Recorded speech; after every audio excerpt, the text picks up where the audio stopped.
Начал свою работу пост ДПС «Холодная речка» в Гагарском районе. Открытие поста посетили вице-премьер, министр внутренних дел Роберт Кют, его заместитель Беслан Чкадуа.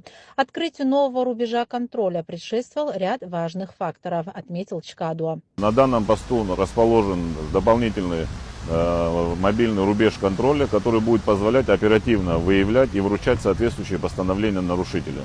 Открытие данного поста будет способствовать улучшению дорожной ситуации на данном участке республиканской дороги.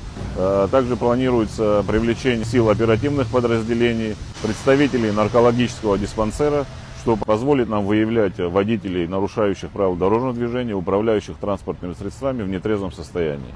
Кроме того, данный пост позволит нам отслеживать миграцию преступности, будем выявлять нарушителей не только правил дорожного движения, но и лиц криминально ориентированных, находящихся в розыске и представляющих оперативный интерес для предотвращения других видов преступлений.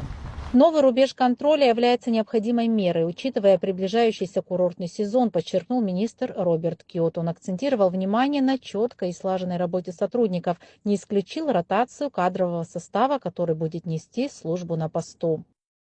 Мы понимаем, что, конечно, этот пост будет, наверное, будет предоставлять какие-то неудобства гражданам, но в то же время это необходимая мера для обеспечения безопасности дорожного движения, так как участок очень сложный, и нам это необходимо, особенно в преддверии летнего-курортного сезона.